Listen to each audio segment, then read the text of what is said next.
2 दिसंबर prime minister Modi और उनके साथ बाकी सारे कैबिनेट मिनिस्टर्स ये मूवी साबरमती रिपोर्ट देखने जाते हैं। दूध दही में टैक्स लगाने वाली पार्टी एक मूवी को क्यों टैक्स फ्री कर रहा है। उनके फैमिली में उनका मम्मी एक सिख है, उनका फादर एक क्रिश्चियन है, उनका भाई मोइन एक मुस्लिम है और उनके बेटे का नाम वरदान है। भैया यहाँ गेम आपके साथ खेला जा रहा है। सीधी भाषा में बोलूं तो आपको एक गधे के रूप में देखा जा रहा है। क्लियरली एक सीरियस टॉपिक के ऊपर ये लोग बिजनेस करने की कोशिश की है।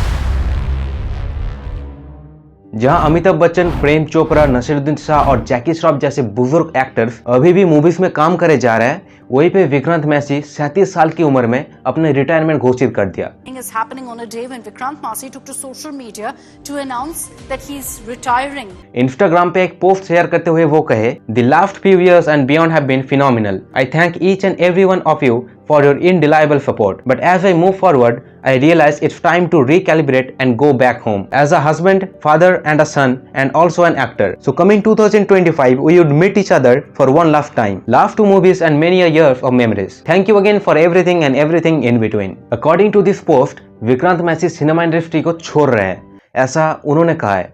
लेकिन ये कोई पब्लिसिटी स्टंट है कि नहीं, ये किसी को नहीं पता। लेकिन अगर ये सच है तो इसके पीछे वजह क्या है? कई हाल ही में रिलीज हुई दी साबरमती रिपोर्ट तो इसके पीछे वजह नहीं है। इतिहास गवाह है, देश हो या इंसान गिर के ही संभलता है। इसके बारे में हम आगे वीडियो में बात करेंगे, लेकिन उसके पहले विक्रांत मैसी का हिस्ट्री के बारे में थोड़ा सा जान लेते हैं। विक्रांत मैसी बालिका बधू, कबूल है, धर्मवीर जैसी टीवी सीरियल से अपना करियर शुरू किया था। उसके बाद 2013 में लुटेरा फिल्म से उनका बॉलीवुड में एंट्री होता है। एक्टिंग के मामले में नो डाउट विक्रांत मैसी हमेशा ब्रिलियंट काम करते हैं। मिर्जापुर, हसीन दिलरुबा, सेक्टर 36, 12 फेल उसका पुख्ता सबूत है। जिस दिन हम इस लाइन में घुस गए ना, तुम्हारा पूरी जिंदगी इसके बाहर कभी नहीं निकल पाएंगे। पर्सनल लाइफ की बात करें तो विक्रांत मैसी का जन्म 1987 में मुंबई में हुआ था। उनके फैमिली में उनका मम्मी एक सिख है, उनका फादर एक क्रिश्चियन है, उनका भाई मोइन एक मुस्लिम है और उनके बेटे का नाम वरदान है। Now let's go back to my brother's name. उसका नाम मोइन है। He converted to Islam. मेरी माँ सिखनी है। मेरे फादर चर्च गोइंग क्रिश्चियन है, हफ्ते के 2 दिन चर्च जाते हैं। सारे रिलीजन कवर हो गए हैं, सब हो गया। विक्रांत मैसी कहता है इंडिया की हर त्योहार में उनके घर में जश्न मनाया जाता है, चाहे वो दिवाली हो या फिर ईद। ओवरऑल देखा जाए तो समाज में सेकुलरिज्म का एक परफेक्ट पिक्चर उनका फैमिली क्रिएट करता है। तू हिंदू बनेगा न मुसलमान बनेगा, इंसान की औलाद है इंसान बनेगा। लेकिन कैमरे के सामने इंसान कितना भी सेकुलरिज्म का झंडा लहरा ले, उनके मन में कुछ अलग ही चलता है। और विक्रांत मैसी का ऐसे ही कुछ एंटी हिंदुइज्म ट्वीट्स ये प्रूव करता है। ये वही विक्रांत हैं जो कल तक हिंदुओं का मजाक उड़ा रहे थे। तो चलिए अब बात करते हैं उनका मोस्ट रिसेंट मूवी दी साबरमती रिपोर्ट के बारे में। उसके पहले एक फैक्ट आप जान लो कि दूध दही में टैक्स लगाने वाले सरकार, इनफैक्ट आपके सैलरी के ऊपर 40% टैक्स लगाने वाले सरकार, इस मूवी को कई स्टेट्स में टैक्स फ्री कर दिया है।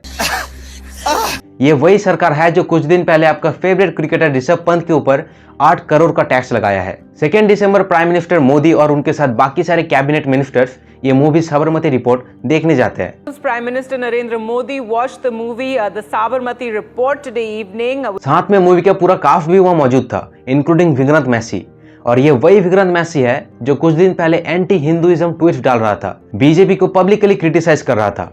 हिपोक्रेसी की भी सीमा होती है। लेकिन प्रॉब्लम यहाँ नहीं होता।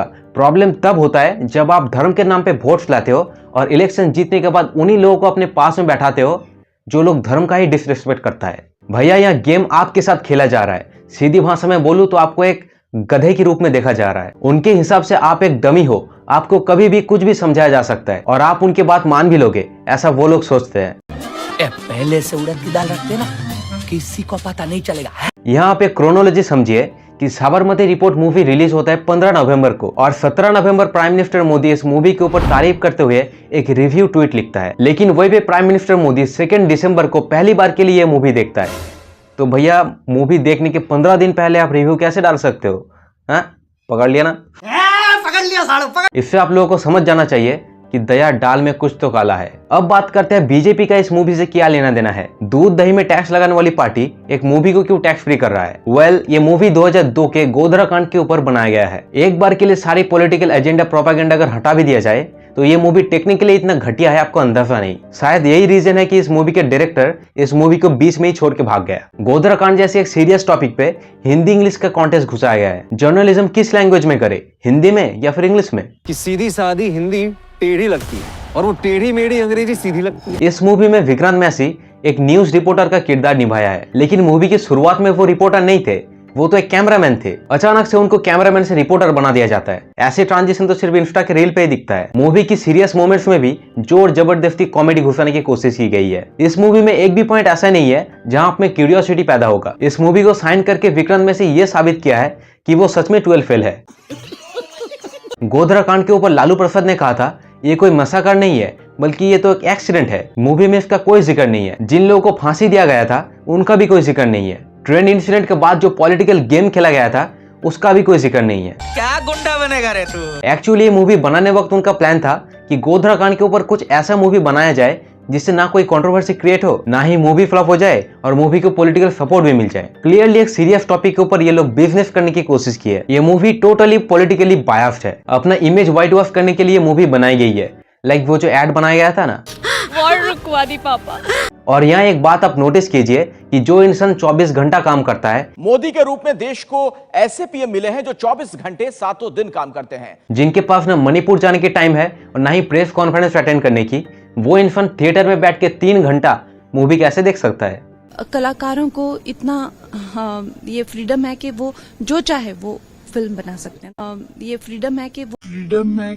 बताओ, फ्रीडम के ऊपर ज्ञान दे भी कौन रही है, जिसको खुद नहीं पता कि आजाद भारत का पहला प्राइम मिनिस्टर कौन थे। जब हमें आजादी मिली तो the first prime minister of India Subhash Chandra Bose, जिसको ये तक नहीं पता कि भारत आजाद कब हुई थी, जिसको बीजेपी अपना पार्टी का मेंबर समझता ही नहीं, वो दे रही है ज्ञान। और एक फन फैक्ट बताओ, बीजेपी ने इसका खुद का मूवी बैन कर रखा है।